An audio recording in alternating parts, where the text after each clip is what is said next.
തെക്കുംകൂർ പ്ലാന്റേഷനിലെ തൊഴിൽ കുഴപ്പം തീർന്നു. മുഖ്യമന്ത്രിയുടെ തൊപ്പിയിൽ ഒരു തൂവൽ കൂടി. പരിഷ്കരിച്ച ശമ്പള നിരക്കുകളുടെ കരാർ മുഖ്യമന്ത്രി ഒപ്പുവെക്കുന്നു. സമീപത്ത് യൂണിയൻ നേതാവ് ഗർല ചന്ദ്രൻ.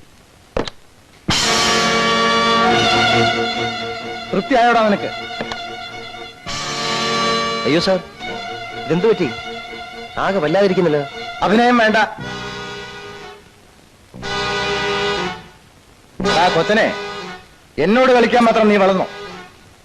നീയും നിന്റെ തന്തത്തമ്പുരാനും ശരിയായ MS നായരെ കണ്ടിട്ടില്ല. എടാ, കവലച്ചട്ടമ്പി മൂത്ത് മുഖ്യമന്ത്രിയായോടാ ഞാൻ. നീ കളിച്ചതിനേക്കാൾ വൃത്തികെട്ട കളി കളിക്കാൻ എനിക്കറിയാം. ഇന്ന് ഈ നിമിഷം രാജിക്കത്തെഴുതി എനിക്ക് നീ തന്നാൽ മാന്യമായി നിനക്ക് പിരിയാം. ഒരു പ്രതികാരവും ഞാൻ ചെയ്യില്ല. നശിച്ച തോട്ടവും തിരികെ തന്നേക്കാം. സ്വയം രാജിവെച്ച് ഒഴിയുന്നില്ലെങ്കിൽ നിന്നെ ഇന്ന് തന്നെ ഞാൻ ഡിസ്മിസ് ചെയ്യും. നിന്റെ കുടുംബം ഞാൻ നശിപ്പിക്കും. എന്നെ വെള്ളത്തിലിറക്കിയിട്ട് ഈ വഞ്ചി തുഴയാമെന്ന് സാർ വ്യാമോഹിക്കേണ്ട. ഈ വള്ളം ഞാൻ മുക്കും. 20 MLA മാർ എന്റെ കയ്യിലാണ്.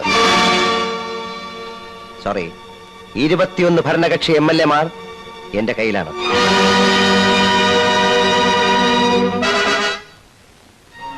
എന്നെ തൊട്ടാൽ നാളെ പ്രതിപക്ഷത്തിന്റെ അവിശ്വാസ പ്രമേയം വരും.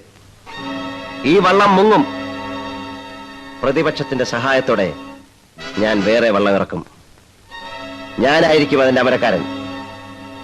ഞാൻ മുഖ്യമന്ത്രിയായാൽ പിന്നെ നിങ്ങളുടെയൊക്കെ അന്ത്യമായിരിക്കും. എനിക്ക് മേല് കീഴ് നോക്കാനില്ല. നിങ്ങൾ കവലച്ചട്ടമ്പയാണെന്നല്ലേ പറഞ്ഞത്? ഞാൻ അതിനേക്കാൾ തല്ലിപ്പൊളിയാണ്. പങ്കായി എന്റെ കയ്യിലൊന്ന് കിട്ടട്ടെ. ഈ നാട് കണ്ടതിൽ വെച്ച് ഏറ്റവും അലവലാതി മുഖ്യമന്ത്രിയായിരിക്കും ഞാൻ.